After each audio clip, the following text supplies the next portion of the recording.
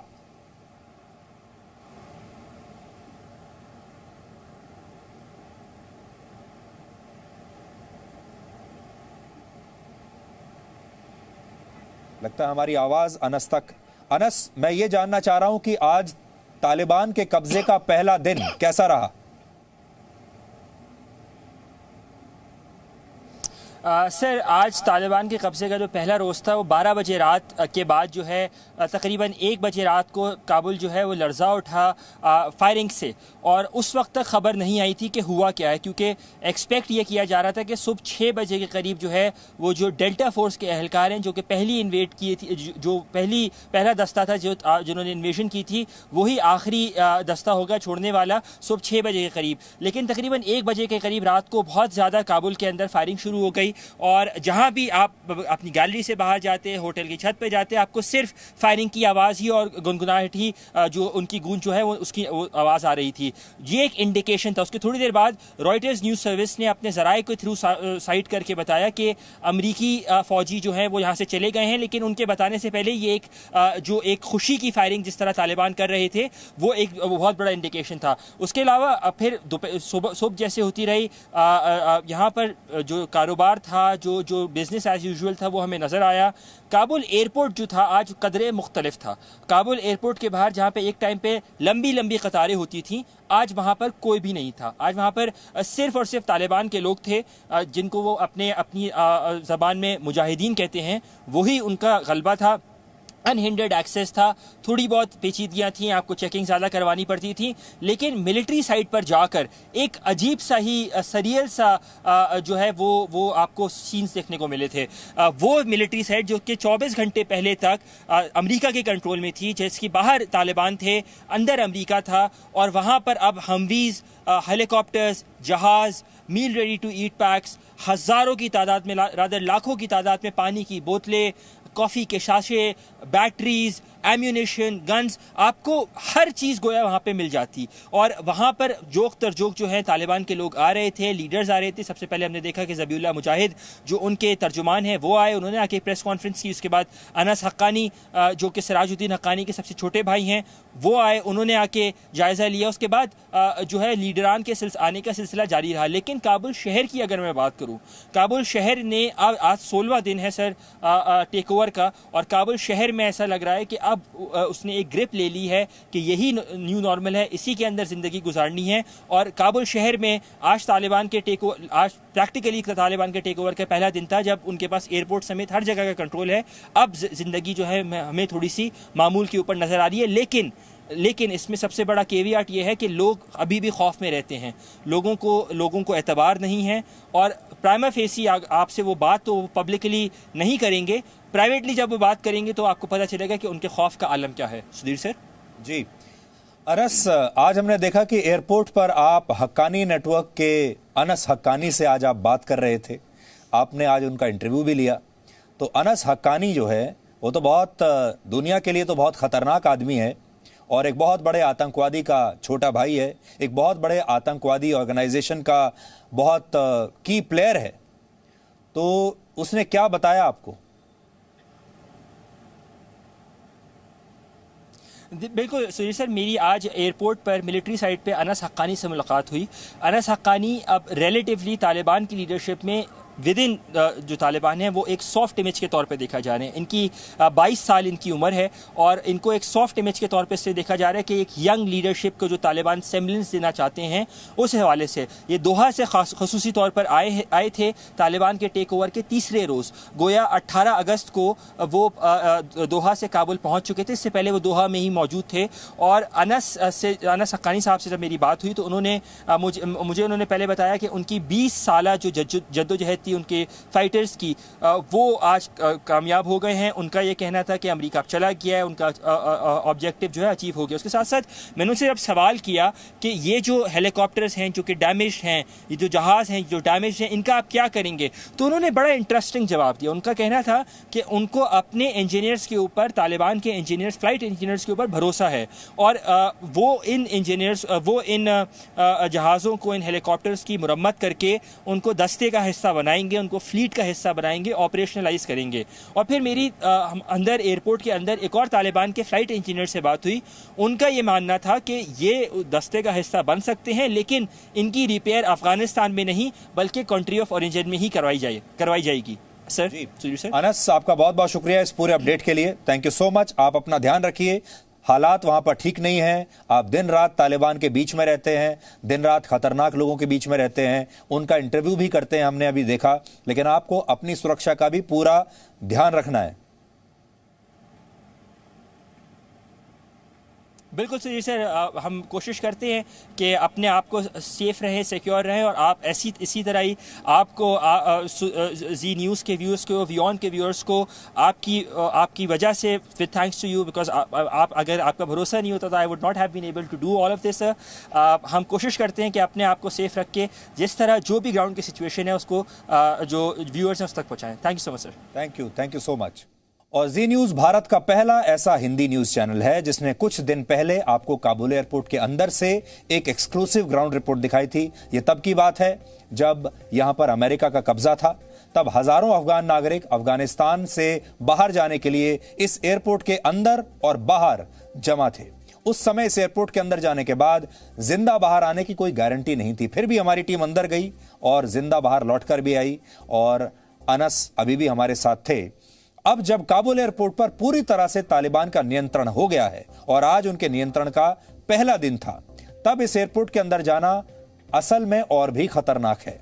इसलिए हमारी टीम आज एक बार फिर बहुत बड़ा खतरा मोल लेकर इस एयरपोर्ट के अंदर गई और हमारे अंतर्राष्ट्रीय न्यूज चैनल वियॉन के संवाददाता अनस मलिक, जो अभी हमारे साथ बात कर रहे थे, वो इस एयरपोर्ट के अंदर जाकर आज आपको पहली ग्राउंड रिपोर्ट काबुल एयरपोर्ट से दिखा रहे हैं तालिबान के कब्जे के बाद।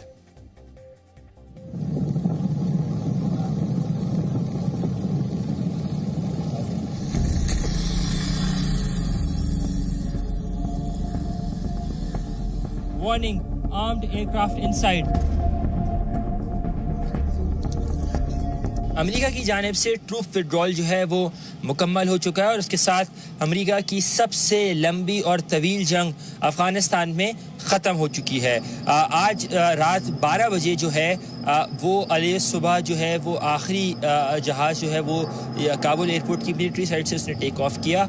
इस जहाज़ में अमेरिका की जानिब से सबसे पहले अफ़गानिस्तान भेजी जाने वाली डेल्टा फोर्स के एहलकार मौजूद थे और डेल्टा फोर्स के एहलकार सबसे पहले अफ़गानिस्तान आए थे इन्वेजन में और सबसे आखिरी ही वो एहलकार बने जो अफ़गानिस्तान छोड़ के जा रहे थे। उसके बाद हमने देखा कि बदरी 313 की जो यूनिट है अफ़गान तालिबान की एलीट कमांडोज की जो यूनिट है उसने सीज कंट्रोल किया एबे गेट के थ्रू, जहाँ पे हम कल मौजूद थे। और एबे गेट के बाद उन्होंने यहाँ पर जो है एरियल शॉट्स फायर किए गए।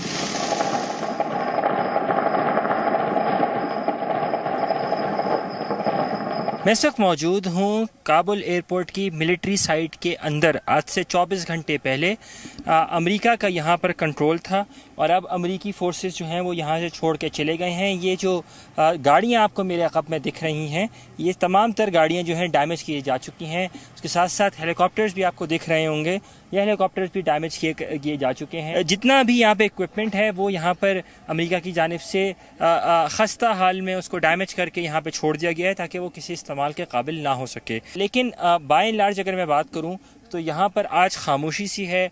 एक फील्ड डे तालिबान के लिए यहाँ पर कहना गलत नहीं होगा कि उनके लिए एक फील्ड डे है। और ये जो तैयारे और गाड़ियाँ जो आप देख रहे हैं उनका ये कहना है, तालिबान का ये दावा है कि वो इन तैयारों और गाड़ियों को रिपेयर करके और उसके बाद उनको ये फंक्शनैलिटी के लिए यूज़ में लेके आएंगे।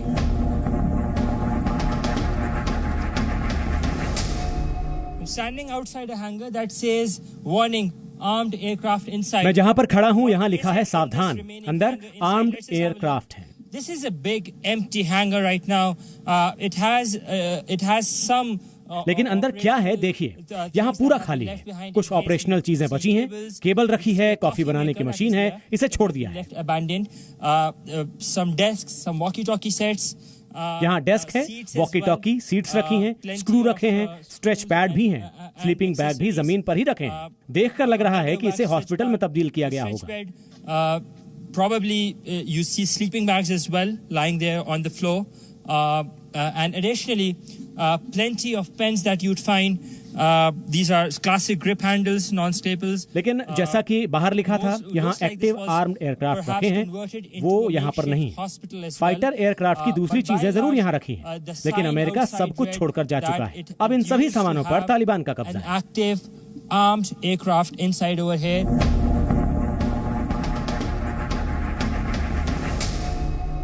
मैं इस वक्त मौजूद हूँ काबुल एयरपोर्ट की मिलिट्री साइट के एक हैंगर में, जिसमें चिनूक हेलीकॉप्टर्स मौजूद हैं। मेरे अक़ब में जो चिनूक हेलीकॉप्टर्स देख रहे हैं, ये वही चिनूक हेलीकॉप्टर्स हैं जिसको अमेरिका की जानिब से अफ़गान हुकूमत को दिए गए थे ऑपरेशनल इस्तेमाल के लिए, लेकिन अब उनको यहाँ पर डैमेज करके छोड़ा गया है ताकि वो तालिबान के इस्तेमाल में ना आ सकें। ये जो हेलीकॉप्टर्स आप देख रहे हैं, कुछ के रोडर्स डैमेज हैं, कुछ के विंग्स डैमेज हैं, कुछ के टेल रोडर्स डैमेज हैं, कुछ के दरवाजे डैमेज हैं। गोया ये कि ये तमाम तर हेलीकॉप्टर्स ऐसे डैमेज किए गए हैं कि इनको दोबारा इस्तेमाल में ना लाया जा सके। ये सिर्फ इन चिनूक हेलीकॉप्टर्स का नहीं, बल्कि तमाम तर, क्या ही वो जहाज़ हो, क्या ही वो MD-350 हेलीकॉप्टर हो, क्या ही वो ब्लैक हॉक हो, तमाम तर हेलीकॉप्टर्स को इसी तरह ही डैमेज करके छोड़ के जाया गया है अमेरिका की जानिब से। जी मीडिया के लिए अनस मलिक, काबुल, अफगानिस्तान से। Presenting V News app, available on Google Play and App Store. Download it now.